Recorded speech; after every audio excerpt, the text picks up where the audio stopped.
देखिए, प्रभुता पाए काहि मद नाही।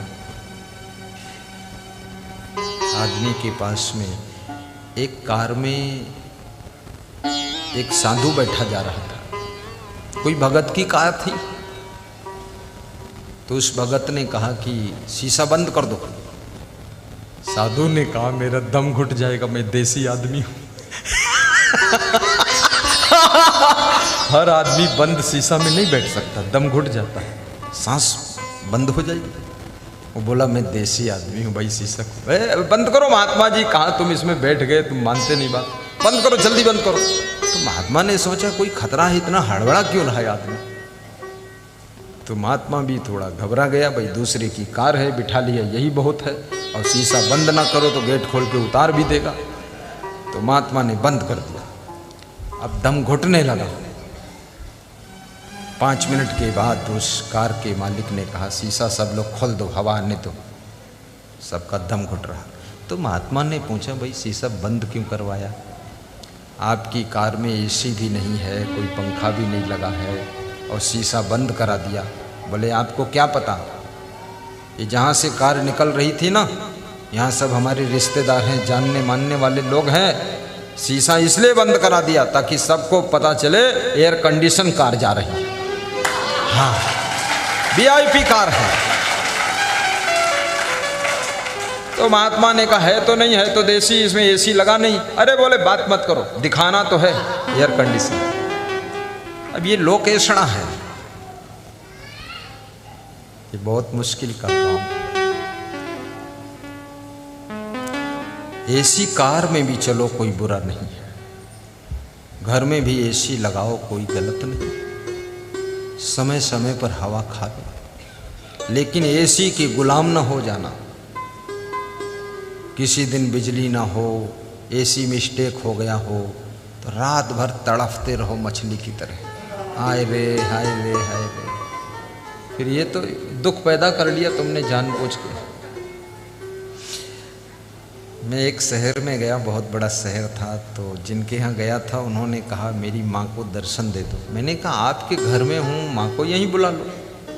बोले वो आ नहीं सकती। तो हमने कहा क्यों, अपने को बहुत बड़ा समझती कि आ नहीं सकती। बोले बड़ा नहीं समझती, वो बहुत बड़ी मोटी हो गई। तो हमने कहा चलो वहीं दर्शन दे देते हैं। तो मैं वहाँ गया तो वो लेटी थी, तो मुझे ऐसा लगा कि छोटी मोटी भैंस लेटी है क्या। बहुत खतरनाक लगा, एकदम काला काला मुंह, इतना मोटा मुंह, और बहुत जैसे कोई रजाई ढेर लगाया हो, ढाक दिया हो। वो साधु इसलिए हंस रहे, वो भी थे साथ में, बात झूठी नहीं, अच्छी बात नहीं बताऊंगा। तो मैं ऐसे कमरे में सब तरफ देखा, हमने कहा क्या है। तो एक पंखा चल रहा था उस लेडीज़ के ऊपर, एक कूलर चल रहा था, और AC भी चल रहा था, और मेरे से आशीर्वाद मांग रहे थे कि मेरी माँ की तबीयत अच्छी हो जाए, गुरुदेव ऐसा आशीर्वाद दो। तो मैंने जब देखा तो मुझे लगा इसको कोई रोग ही नहीं है। मैंने कहा इसकी खाट उठा लो, छत पे ले चलो, धूप में 6 घंटे डाल दो, ये आज ही ठीक हो जाएगी। ये कितने साल से धूप में नहीं बैठी है।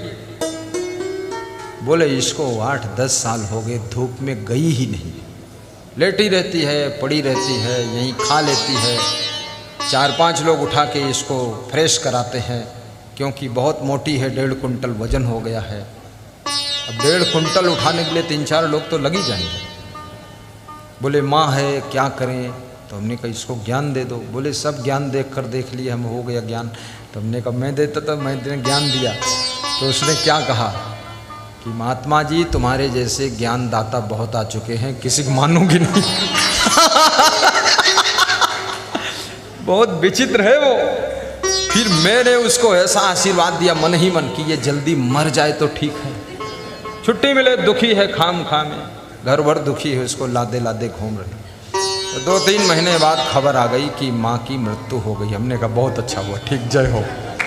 हाँ, अपने शरीर को संभालने की जिम्मेदारी हमारी आपकी स्वयं है। आप इसकी फिक्र क्यों नहीं करते, चिंता क्यों नहीं करते, इसके लिए ख्याल क्यों नहीं करते हैं?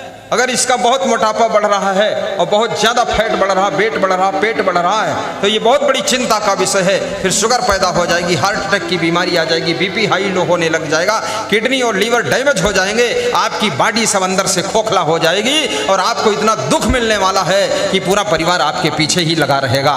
इसलिए कृपया अपने शरीर की साधना शुरू करिए, और जो शरीर को संभाल सकता है अगले स्टेप पर मन को संभालने का नंबर आ जाता है।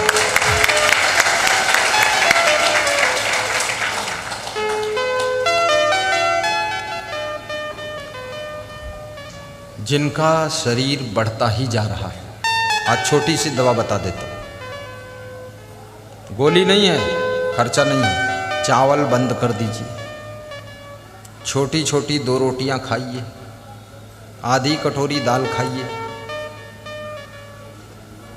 आधी कटोरी सब्जी लीजिए, उसमें बोर बोर कर छोटा कौर बनाइए, इतना बड़ा 1 अंगुल का, उसमें बोर के मुंह में रख के आंखें बंद करो, मुंह बंद करो, धीरे धीरे चबाओ, आपका मोटापा कम हो जाएगा, फैट कम हो जाएगा, वेट कम हो जाएगा। और शक्कर से बनी हुई चीज़ें बंद कर दो, दूध और दूध से बनी चीज़ें बंद कर दो,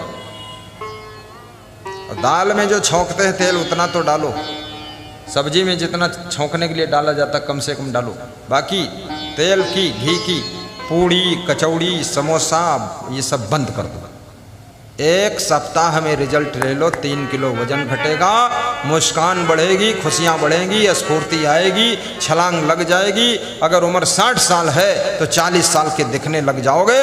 फिर से लोग कहेंगे कोई छोकरा आ रहा, कोई छोकरी आ रही है।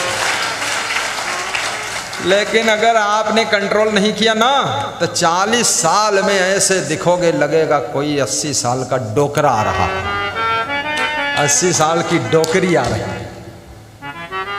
और कितना ही खाओ, पेट भर जाएगा, फिर भी स्वाद आना बंद नहीं होगा, स्वाद आना बंद नहीं होगा। गले तक भर जाए, ऊपर तक भर जाए, पेट फट जाए, क्योंकि जीभ का धर्म है स्वाद बताना।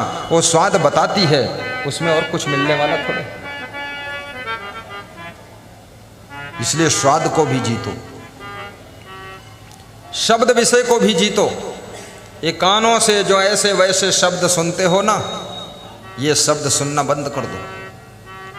ऐसे शब्द सुनो जिन शब्दों से मन को शांति मिलती है, और वह शब्द बोलना बंद कर दो जिन शब्दों से अशांति और क्रांति पैदा होती है, दुख पैदा होता है। मैं देहात में पहले देखता था, जब पति भोजन करने बैठता था तो उसकी पत्नी जो है वो पंखा डुलाती थी। पति बड़ा खुश होता था कि हम पति देव हैं और ये श्रीमती है, हमको बहुत मानती है, पंखा डुलाती है, ठंडा कर रही है हमको। लेकिन वो पंखा कैसे डुलाती थी ना, पंखा तो डुलाती थी और बातें कुछ ऐसी करती थी जो पति का कलेजा जल भुन के राख हो जाता था।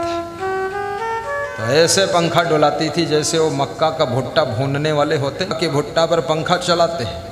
तो मक्का का भुट्टा समझते है कि हमारे बड़े हित मानत हो, ऊपर पंखा चलाओ ठंडा कर। अरे वो आग कहाँ और बढ़ा रहा है ताकि जरिके खूब भूंज जाए भट्टा। ऐसे ही भुट्टा की तरह तुम भूंजे जा रहे हो, तुमका पता ही नहीं तुम भुट्टा बन गए हो। ऐसा नहीं चलाना है। केवल पंखे की हवा से शीतलता नहीं मिलती है, याद रखना।